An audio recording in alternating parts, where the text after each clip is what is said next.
हर सुबह कार्ल के ऊपर ठंडा पानी डाला जाता है। ये गोरा आदमी कार्ल को जल्दी कमरे से बाहर निकलने को कहता है, पर जब कार्ल अपने रूम से बाहर जाता है ये उस पर पानी की कंटिन्यू स्प्रे करते रहता एंड फिर वो कार्ल के सर को पानी के बैरल में डुबा देता। दरअसल ये पहली बार नहीं है जब कार्ल को बुली किया जा रहा है। नेवी स्कूल के पहले दिन जब कार्ल यहाँ पर आया था सारे गोरे उससे बहुत ही ज़्यादा नफरत करते, वो भी बस उसके काले रंग की वजह से। जब कार्ल डॉम के अंदर जाता है यह आदमी कहता है कि मैं किसी ब्लैक पीपल के साथ यहाँ पर नहीं रह सकता। उसे देख सारे गोरे आदमी अपना सामान पैक करके कमरे से बाहर निकल जाते हैं। ये देख कार्ल को बहुत ही बुरा लगता है, लेकिन सिवाय चुपचाप इस रेसिज्म को सहने के वो कुछ नहीं कर सकता एंड सोने चले जाता है। कार्ल की फैमिली बहुत ही गरीब है एंड उसकी आखिरी उम्मीद है ये नेवी स्कूल। उसे किसी भी हालत में यहाँ से ग्रेजुएट होना पड़ेगा एंड इससे उसकी ज़िंदगी बदल जाएगी। लेकिन ये इतना आसान नहीं है। बचपन में कार्ल ने 7th क्लास में ही स्कूल ड्रॉप कर लिया था एंड नेवी एग्जाम्स में भी उसे बस 37 मार्क्स मिले हैं। अगर वो अच्छे पॉइंट से कोर्स कंप्लीट नहीं कर पाया तो उसे स्कूल से निकाल दिया जाएगा। लेकिन ये गोरे आदमी उसे कुछ भी नहीं सिखाना चाहते हैं, इसलिए वीकेंड छुट्टियों का फ़ायदा उठाते हुए कार्ल लाइब्रेरी जाता है। लाइब्रेरी में वो अपनी जैसे एक ब्लैक गर्ल जो उसे पढ़ाने के लिए कहता है, वो बहुत मेहनत करता है एंड सुबह से लेकर शाम तक पढ़ाई करता है, जो के गाइडेंस में वो सब कुछ अच्छी तरह से सीख पा रहा है। नेक्स्ट एग्जाम्स में कार्ल को पूरे 76 मार्क्स मिलते हैं एंड लकीली वो कोर्स को पास कर लेता है। नेक्स्ट डे उसकी ट्रेनिंग शुरू हो जाती है। 2 स्टूडेंट्स एक लाइफ बोट को रिपेयर कर रहे हैं, लेकिन अचानक बोट डूबने लगती है और इसमें एक स्टूडेंट की ऑक्सीजन पाइप कट जाती है। इन दोनों को बचाने के लिए कार्ल पानी में उनके पास जाता है और कामली सिचुएशन को हैंडल करने लगता है। फंसे हुए दोनों स्टूडेंट्स में से एक स्टूडेंट खुद को बचाने के लिए अपने दोस्त को वहीं पर छोड़कर ऊपर चले जाता है, लेकिन कार्ल ऑक्सीजन पाइप को उस आदमी के सूट से कनेक्ट करके उसे बचा लेता है। जब ये स्कूल वापस जाते हैं उनके सुपीरियर्स उन्हें बुलाते हैं एंड वो उस आदमी को बुलाते हैं जो भाग गया था, लेकिन शॉकिंगली वो उसे गाली देने के बजाय उसे मेडल देते हैं। लेकिन इन्होंने ऐसा क्यों किया? क्योंकि वो कार्ल को नीचा दिखाना चाहते हैं और कार्ल को एहसास कराने के लिए कि यहाँ पर काले लोगों को कभी भी इज्जत और ग्लोरी नहीं मिलेगी। इस हादसे के कुछ दिनों के बाद कार्ल को खबर मिलती है कि उसके पिता की बीमारी के कारण मौत हो गई है। कार्ल उस वक्त को याद करता है जब उसके पिता जिंदा थे। उन्हें हर रोज़ कड़ी धूप में बहुत मेहनत करनी पड़ती थी। कार्ल ने अभी तक उसके पिता के लिए कुछ भी नहीं किया था और ये बात उसे बहुत ही ज़्यादा खटक रही थी। ये सोचते हुए कार्ल अब नाइंसाफी नहीं सह सकता है, इसलिए वो उस ऑफिसर के पास जाता है जो उसे हर वक्त बुली करता है और उसे चैलेंज करता है। एक डाइविंग हेलमेट पहने हुए कार्ल वाइट ऑफिसर को चैलेंज करता है। हेलमेट पानी से भर जाता है एंड वो लोग टाइमिंग करना शुरू कर देते हैं। 2 मिनट बीत जाते हैं एंड दोनों अभी तक बिल्कुल ठीक हैं, लेकिन चौथे मिनट के बाद ऑफिसर और कार्ल दोनों अपनी लिमिट पर पहुंच चुके हैं, लेकिन दोनों एक दूसरे से नहीं हारना चाहते हैं और चैलेंज कंटिन्यू करते हैं। कुछ और पल बीत जाते हैं और ऑफिसर की नाक से खून बहने लगती है, पर फिर भी वो हार नहीं मानता। खून देख बाकी स्टूडेंट्स ऑफिसर की हेलमेट निकाल देते हैं एंड वो बच जाता है एंड कार्ल जीत जाता है, पर फिर भी जीतने के बावजूद कार्ल को ये लोग रेस्पेक्ट नहीं देते। कुछ दिनों के बाद जब कार्ल अपनी डॉर्म में जाता है वहाँ पर उसे एक पेपर मिलता है जहाँ पर मैसेज लिखा था, वी विल ड्राउन यू निगर। ये ऑफिसर उसे धमकी देता है और उसे कल की फाइनल एग्ज़ाम में जाने से मना करता है। वो कहता है कि उसे फेल करने वाला है, तो अगर वो एग्ज़ाम दे भी देगा तब भी उसका कोई फ़ायदा नहीं होने वाला। ये सुन कार्ल घबराने के बजाय और भी ज़्यादा इरिटेट हो जाता है एंड ये देखकर ऑफिसर को भी गुस्सा आ जाता है एंड वो टेबल पर रखी कार्ल के रेडियो को ज़मीन पर फेंक देता है।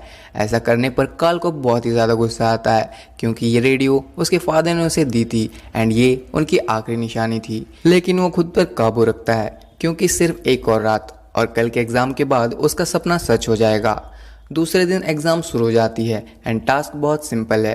सभी स्टूडेंट्स को इस मशीन को पानी के अंदर असेंबल करना होगा। एग्ज़ाम स्टार्ट्स एंड सभी पानी में डुबकी लगा लेते हैं। कार्ल को जल्दी अपनी टारगेट मिल जाती है और वो ऑफिसर से अपना किट बैग मांगता है, जिससे वो मशीन के पार्ट्स को जोड़कर असेंबल कर पाए। यहाँ पर ऑफिसर टूल बैग को पानी में डालने से पहले उसे चाकू से काट देता है, जिससे सारे औजार बैग से निकलकर पानी में बिखर जाते हैं एंड कार्ल ये देखकर बहुत ही कंफ्यूज हो जाता है, लेकिन उसे ये टास्क किसी भी हालत में पूरा करना होगा, इसीलिए वो जल्दी एक एक करके उन सारे औजारों को ढूंढने लगता है। आधी रात हो चुकी थी एंड सारे स्टूडेंट्स ने अपना टास्क कंप्लीट कर लिया है, सिवाय कार्ल के जो अब भी पानी के अंदर ही है।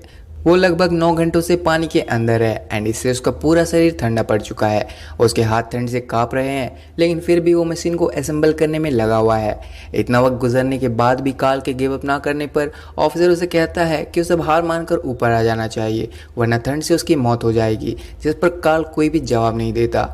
एट लास्ट ऑफिसर और इंतजार नहीं कर पाता और अपने सबऑर्डिनेट से कार्ल को ऊपर खींचने के लिए कहता है। रस्सी खींचने पर उन्हें कार्ल की असेंबल की हुई मशीन मिलती है और कार्ल तैरता हुआ ऊपर आता है।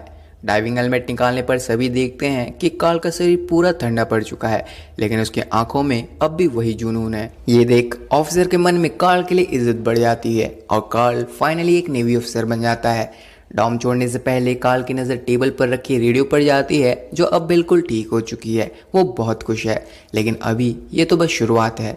दरअसल कार्ल का ड्रीम सिर्फ एक डाइवर बनना नहीं है, वो एक सीनियर ऑफिसर बनना चाहता है, दुनिया का सबसे पहला ब्लैक सीनियर ऑफिसर। कुछ सालों के बाद कार्ल को ये अपॉर्चुनिटी मिलती है। उसे समंदर के अंदर एक न्यूक्लियर मिसाइल ढूंढने का मिशन मिलता है। सडनली उसके सामने एक सबमरीन आ जाती है। वो सबमरीन से दूर जाने लगता है, लेकिन ऑक्सीजन पाइप सबमरीन में फंस जाती है। जल्दी किसी तरह पाइप को अलग करके वो सेफली दूर चले आता है और अब उसे वही न्यूक्लियर मिसाइल मिल जाती है जिसे ढूंढने के लिए उसे भेजा गया था। मिसाइल को ऊपर खींचते वक्त रस्सी टूट जाती है और इस हादसे में कार्ल बुरी तरह से घायल हो जाता है। होश आने पर वो खुद को एक हॉस्पिटल में पाता है और उसका एक पैर कट चुका था, लेकिन इस पर वो बिल्कुल भी नहीं घबराता। वो डॉक्टर से उसे एक प्रोस्थेटिक लेग यानी कि एक नकली पैर लगाने के लिए कहता है। प्रोस्थेटिक लेग लगाने के बाद वो हर रोज़ प्रैक्टिस करता है, लेकिन ये पैर बहुत ही कमज़ोर है और ज़्यादा देर खड़े रहने पर उसे बहुत ही ज़्यादा दर्द होता है। इससे चलते वो दर्द से अपना बैलेंस खो देता है और ज़मीन पर गिर जाता। तभी कार्ल से मिलने वही ऑफिसर आता है जो उससे पहले बहुत नफरत किया करता था। वो उससे कहता है कि नेवी कार्ल को रिटायर होने के लिए फोर्स करने वाला है। कार्ल की मदद करने के लिए ऑफिसर अपने सुपीरियर के पास जाता है और कार्ल को बस 4 हफ्तों का वक्त देने के लिए कहता है ताकि वो ट्रेन कर सके। फिर वो खुद आकर उसकी फिटनेस चेक कर सकते हैं, लेकिन सुपीरियर इस बात से साफ साफ मना करके जाने लगता है। बट दरवाज़ा खोलने पर बाहर बहुत सारे रिपोर्टर खड़े थे एंड हर कोई यही जानना चाहता है कि कार्ल को मौका दिया जाएगा या नहीं। और कोई चॉइस ना होने पर सुपीरियर को ऑफिसर की ऑफर को एक्सेप्ट करना पड़ता है। इसके बाद ऑफिसर कार्ल की ट्रेनिंग में उसकी मदद करता है एंड जल्द ही कार्ल की हालत बेहतर हो जाती है एंड उसकी फिजिकल कंडीशन किसी नॉर्मल सोल्जर के बराबर हो चुकी है। फाइनली ट्रायल्स का दिन आ चुका है एंड सुपीरियर कार्ल के लिए ट्रायल को बहुत ही मुश्किल बनाने वाला है। वो कार्ल से पूछता है कि क्या तुम्हारी इस हालत में क्या तुम किसी ऐसे ओपोनेंट से लड़ सकते हो जो तुमसे यंग हो, तुमसे ज़्यादा ताकतवर हो, जिस पर कार्ल कहता है कि बिल्कुल, नो प्रॉब्लम। अब सुपीरियर एक डाइविंग सूट बाहर निकालता है जो लगभग 300 केजी का है और कार्ल को ये टास्क देता है कि उसे ये पहनकर 12 कदम चलना होगा। अगर वो इसमें कामयाब हुआ तो उसे आर्मी में दोबारा से भर्ती कर दिया जाएगा।